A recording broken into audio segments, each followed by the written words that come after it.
selamat siang pemirsa. Selamat datang di Speak After Lunch bersama saya Kiki Cahya. Pemirsa, data pribadi merupakan data yang wajib dilindungi kerahasiaannya. Oleh karena itu, baik badan publik maupun pihak swasta yang memiliki dan menyimpan data pribadi seseorang wajib melindungi data tersebut karena sudah dijamin dalam undang-undang. Lalu bagaimana pengaplikasiannya di era keterbukaan informasi seperti sekarang ini? Dan apa saja yang bisa kita lakukan untuk melindungi data pribadi di era digital ini?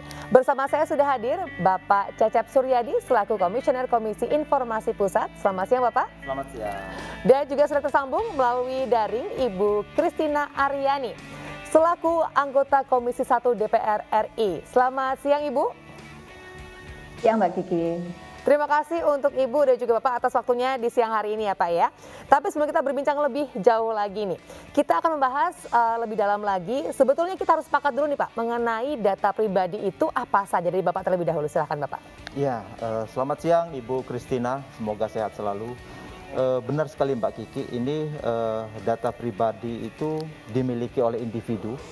Data yang bisa mengidentifikasi seseorang gitu ya, atau apabila dikelola lalu bisa mengidentifikasi seseorang. Nah, data pribadi ini dimiliki oleh individu tetapi tersebar di banyak sekali tempat gitu ya, termasuk di badan publik, korporasi dan seterusnya. Nah, memang hari ini apalagi di era digital, di era keterbukaan informasi ini, data pribadi harus dijamin bahwa data itu memang hanya digunakan atas persetujuan si pemilik data gitu ya, untuk keperluan tertentu gitu ya, terbatas hanya pada keperluan yang diberikan concernnya, diberikan persetujuannya, sehingga harus menjadi perhatian kepada kita semua bahwa memang tidak boleh ada lagi data-data pribadi siapapun gitu ya yang disalahgunakan. Nah, hari-hari ini kita menyaksikan banyak sekali gitu ya, penyalahgunaan, kebocoran data dan seterusnya. Dan untuk itu memang kita berharap sekali ada undang-undang pelindungan data pribadi gitu ya, yang hari ini sedang dibahas oleh DPR dan pemerintah, dan kita berharap dengan undang-undang ini pengaturan pelindungan data pribadi bisa memiliki kepastian. Gitu. Baik, kalau dari Ibu Christina sendiri ada yang mau ditambahkan Ibu mengenai pemahaman kita dulu nih tentang data pribadi. Silakan Ibu. Ya, tadi Pak Cecep sudah angkat ya. Jadi kalau data pribadi itu pastinya ujungnya bisa digunakan untuk mengidentifikasi seseorang, baik itu langsung atau tidak langsung. Kalau kita mau kategorikan, ini bisa kita bedakan menjadi data-data yang bersifat umum, contoh misalnya nama, nomor NIK, alamat, dan lain-lain. Dan juga ada data yang bersifat spesifik. Spesifik contoh misalnya riwayat kesehatan, lalu data biometrik, dan lain-lain.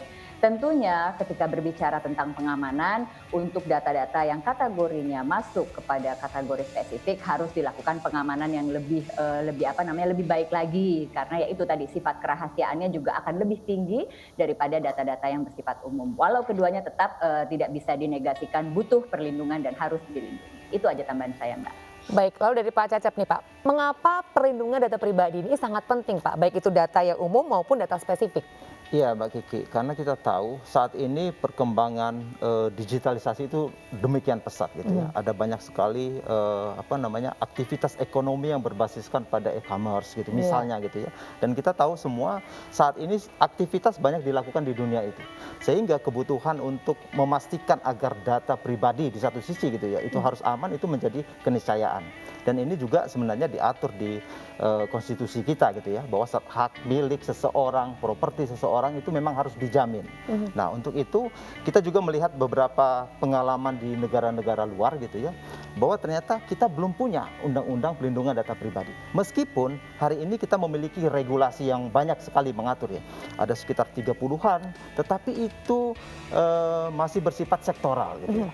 Belum terintegrasi dalam sebuah undang-undang yang memang secara komprehensif mengatur tentang pelindungan data pribadi.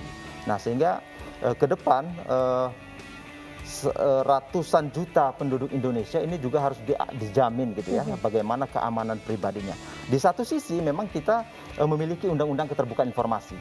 Ada informasi publik yang memang harus dipastikan sampai kepada masyarakat gitu ya, harus bisa diakses, tetapi di lain sisi kita harus juga menjamin, memberikan kepastian bahwa data pribadi harus aman.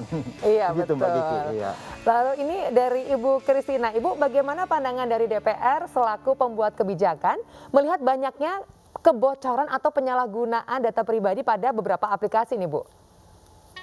Ya, jadi kalau dilihat kan memang kita sekarang ini udah masuk ke era digitalisasi, itu satu. Dan mau tidak mau untuk mengikuti perkembangan kita harus melakukan yang namanya transformasi digital. Data ini menjadi salah satu komponen terpenting atau komponen utama bahkan dari transformasi digital ini. Kalau ada yang bilang data ini udah seperti the new oil gitu ya, bahkan lebih berharga daripada minyak. Nah, ini yang menjadikan data begitu berharga sehingga juga bahkan bisa dikapitalisasi. Kalau seperti ini kan dulu kita tidak banyak mendengar ya berita-berita tentang kebocoran data, lalu tentang penyalahgunaan data. Jadi ini memang bagian atau ekses juga dari ya transformasi digital tadi. Masyarakat kita juga sebetulnya kalau kita mau jujur belum sepenuhnya terliterasi dengan baik ya. Mereka belum terbiasa untuk menjaga datanya. Tidak ada yang salah karena ini memang suatu proses tadi yang kita masuk ke suatu era baru. Nah, dilihat dari banyaknya kebocoran, lalu ada penyalahgunaan, kami melihat ini kan sebetulnya terkait dengan sistem pengamanan. Bagaimana sih sistem pengamanan yang diterapkan oleh setiap penyelenggara sistem elektronik gitu misalnya? Apakah mereka sudah melakukan pengamanan yang optimal? Gitu. Karena ini semua kan memang tidak bisa dipungkiri Mbak, konsekuensinya kepada biaya. Mungkin ada perusahaan-perusahaan yang sudah sanggup, mungkin karena afiliasi dengan perusahaan di luar negeri, sudah terbiasa melakukan pengamanan yang optimal. Tapi ada juga yang mungkin karena konsekuensi biaya tadi memilih untuk belum menerapkan secara optimal. Toh tidak ada sanksi kalau tidak diterapkan. Seperti yang kita lihat selama ini kan kasus-kasus kebocoran data seringkali sepertinya menguap begitu saja. Iya. Karena itu tadi tidak ada sanksi yang bisa memastikan untuk selanjutnya pelaku usaha yang mengalami kebocoran data itu diproses seandainya dia tidak menjalankan upaya optimal. Karena juga upaya optimal itu belum diatur secara rigid dalam suatu peraturan perundang-undangan. Tadi Pak Cecep sudah angkat dengan baik sekali bahwa saat ini memang ada beberapa peraturan, hampir 32 ya, yang memang sifatnya parsial, yang mengatur secara sektoral. Tapi ini ternyata belum sanggup mengimplementasikan perlindungan yang optimal. Kalau tidak, kita tidak akan dengar ya kasus-kasus yang banyak dan marak ini. Itu sebabnya Baik. makanya kita butuh rancangan undang-undang. Baik, terima kasih Ibu dan juga Pak Cecep. Nanti kita akan membahas lebih lanjut ya Pak ya, mengenai siapakah yang sebetulnya memegang data pribadi kita ya Pak ya. Jangan kemana-mana pemirsa, tetap di Speak After Lunch.